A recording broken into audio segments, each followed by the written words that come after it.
da pandemia da Covid-19, anunciamos a decisão de manter todas as medidas restritivas de contenção da propagação deste vírus que estavam em vigor desde o dia 8 de janeiro de 2021. Esclarecemos que essa decisão visava evitar o alastramento do drama que vivemos nos meses de janeiro e fevereiro deste ano. Pretendíamos igualmente salvaguardar tudo o que investimos nos últimos meses nos domínios da prevenção e do combate a esta pandemia.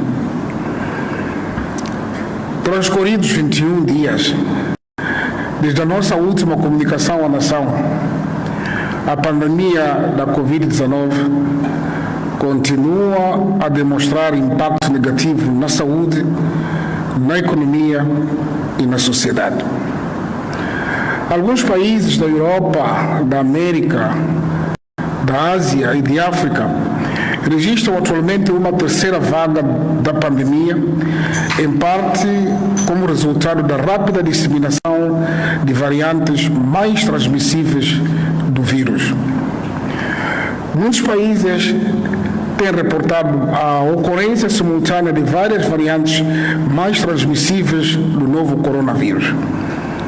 Na região da SADC, observamos uma tendência de estabilização da pandemia, apesar da circulação de uma variante altamente transmissível do vírus. Desde o início da pandemia da Covid-19, o nosso país tem estado a implementar medidas de contenção baseadas em evidências científicas e nos princípios de razoabilidade e proporcionalidade.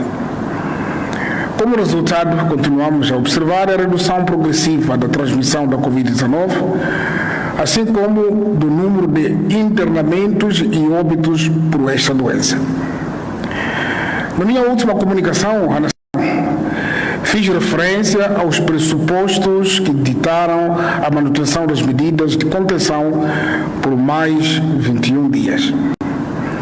A evolução da pandemia e das ações em curso neste período traduziram-se numa situação caracterizada por 4 principais tendências. Primeiro, o número de casos, internamentos e óbitos continuou a apresentar uma tendência de redução nas últimas 3 semanas. A taxa de positividade média a nível nacional é 7%. Estes valores são similares aos observados antes do início da segunda vaga em dezembro de 2020. A taxa de ocupação de camas a nível nacional reduziu para aproximadamente 3%. Segundo, notamos com satisfação que, passadas 5 semanas após o reinício das aulas presenciais, os indicadores de monitoria da pandemia se mantêm estáveis. Terceiro, transcorridas 3 semanas após o movimento migratório da Páscoa, não se observa o agravamento da transmissão nas províncias da região sul do país. Quarto, foi concluído o processo de administração da vacina aos profissionais de saúde, definido como grupo de alto risco no nosso Plano Nacional de Vacinação contra a Covid-19. Compatriotas, embora tenhamos alcançado progressos importantes no controle da pandemia no nosso país, alguns aspectos ainda nos preocupam, nomeadamente a taxa de positividade das pessoas testadas em alguns centros urbanos das províncias da Zambésia, Nampula e Niassa mantém-se acima de 10%. O número atual de casos ativos da Covid-19 é 3 vezes superior ao observado antes do início da segunda vaga. A circulação em Moçambique de uma variante mais transmissível do novo coronavírus. Persistência de focos de incumprimento das medidas básicas de prevenção. Moçambicanas e moçambicanos, A incerteza em relação à duração da pandemia coloca-nos no equilíbrio entre a saúde pública e o contexto socioeconômico. Neste âmbito, é cada vez mais evidente que precisamos de preparar o nosso país, para enfrentar a pandemia da Covid-19 e o seu impacto numa perspectiva de médio e longo prazo. Necessitamos de reiniciar atividades e, ao mesmo tempo, de reduzir os riscos decorrentes dessa abertura. Não podemos repetir situações similares ou mais graves do que as que vivemos nos meses de janeiro e fevereiro. O equilíbrio entre a tomada das atividades socioeconômicas e o controle da transmissão só será possível num contexto de profundas reformas, inovações e transformações dos vários setores da sociedade. A este conjunto de novas normas, comportamentos e rotinas convencionou-se chamar de novo normal. A transição para o novo normal deve ser cautelosa e assente em princípios de gradualismo e reversibilidade, tomando em consideração o seguinte: a eventualidade da ocorrência de uma terceira vaga da pandemia, que em vários países está a ser mais intensa do que as duas vagas anteriores. A necessidade de proteger a educação. A disponibilidade limitada da vacina contra a Covid-19 a nível global. A ocorrência de variantes do novo coronavírus que são mais transmissíveis em várias partes do mundo e cujo controle tem requerido maior rigor na implementação das medidas restritivas. A necessidade do reforço da fiscalização para garantir maior rigor no cumprimento das medidas de prevenção. O eventual ajustamento do quadro normativo vigente. Compatriotas, a transição para o novo normal deve ser guiada por indicadores que permitam a monitoria objetiva da evolução da pandemia, a saber: 1. Taxa de ocupação de camas nos cuidados intensivos. 2. Taxa de positividade das amostras testadas. 3. Número de dias de testes disponíveis.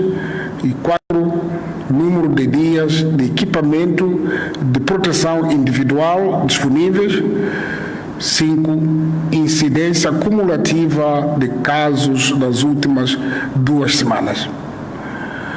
Com base nestes indicadores, avaliada a situação epidemiológica vigente do país, tendo em conta os elevados riscos, bem como a consolidação dos ganhos até aqui alcançados, devidamente aconselhados pela Comissão Técnico-Científica, autoridades do Governo e outros intervenientes com interesse direto na matéria, decidimos manter as medidas do Decreto 17/2021 do passado dia 6 de abril, com as seguintes exceções que passo a listar.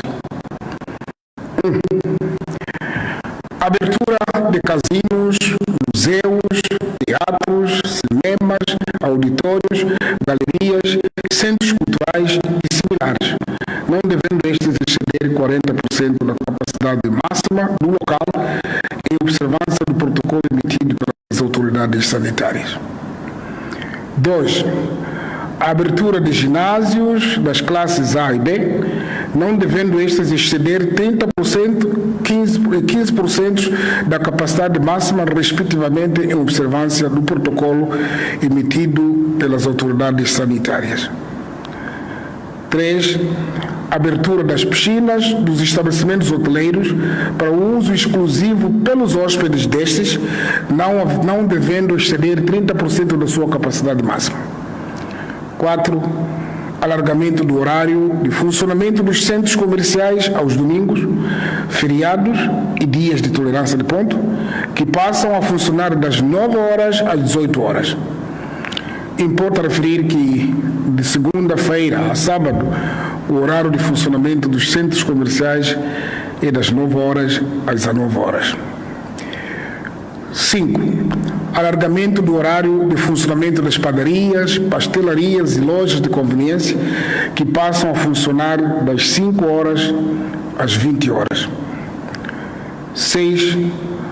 O recolher obrigatório entre 22 horas e 4 horas, atualmente em vigor na área metropolitana do Grande Maputo e nas capitais provinciais, passa também a ser observado nos seguintes centros urbanos: Vila de Manhissa, Cidade de Chocwe, Cidade de Machixe, Vila de Gondola, Cidade de Moatize, Cidade de Mocuba, Cidade de Nacala, Cidade de Montepuez e Vila de Massinga.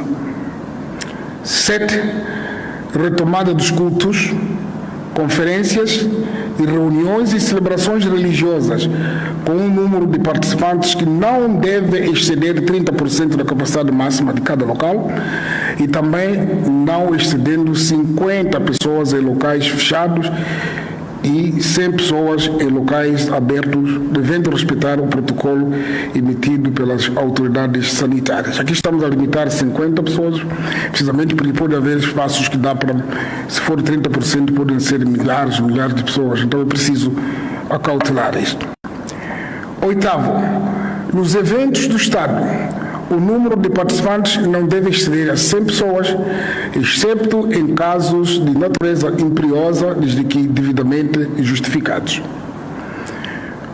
9. Alargamento do número máximo de visitas permitidas aos estabelecimentos penitenciários para 2 pessoas por mês por cada recluso. 10. É autorizada a retoma do Campeonato Nacional de Futebol, denominado Moçambola, mantendo-se interdita a presença de público em observância do protocolo sanitário. Esta retoma das competições fica condicionada à realização de testes regulares da Covid-19, sendo que os atletas que testarem positivo serão submetidos ao regime previsto no decreto a ser publicado. Nós vamos acompanhar essa medida, porque de facto precisam as equipas para treinar, incluindo para alimentar as seleções, mas também em função da evolução do nosso comportamento, teremos nas próximas ocasiões alargar para os campeonatos provinciais, porque isso é também necessário. 11. Excepcionalmente, em situações devidamente fundamentadas e após prévia avaliação do Ministério da Justiça, Assuntos Constitucionais e Religiosos, poderá ser autorizada a realização de conferências e reuniões com um número de participantes não superior a 300 pessoas. Todas estas medidas entram em vigor a partir das 0 horas do dia 27 de abril de 2021 e devem ser implementadas em estrita observância do protocolo sanitário. Estas medidas estarão em vigor durante os 30 dias subsequentes. Moçambicanas e moçambicanos, compatriotas, o progresso que alcançamos no controle da pandemia da Covid-19 é uma conquista que resulta do esforço e sacrifício coletivo dos moçambicanos. No entanto, ainda não podemos baixar a guarda neste combate contra a Covid-19. A experiência de outros países e a nossa própria vivência nos meses de janeiro e fevereiro mostram que este vírus não dá tréguas.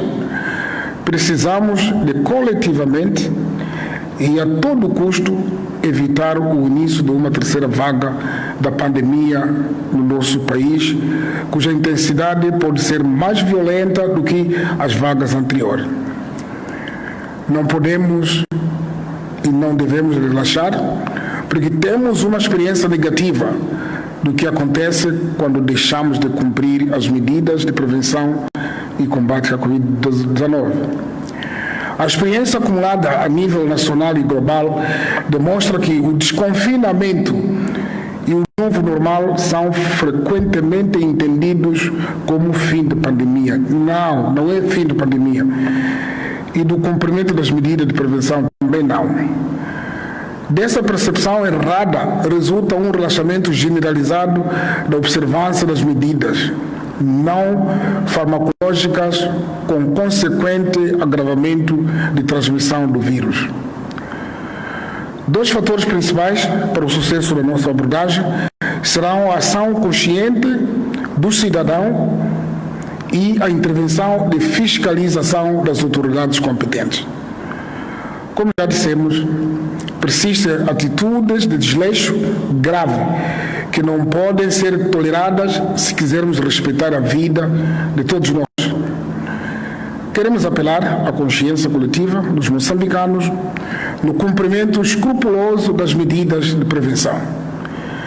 Só assim podemos não apenas vencer a pandemia, como mais cedo e mais seguramente poderemos prosseguir no alívio das medidas de contenção. Quando mais cumprimos, mais depressa regressaremos ao convívio social e ao funcionamento pleno da nossa economia. Como governo, temos estado a fazer a nossa parte.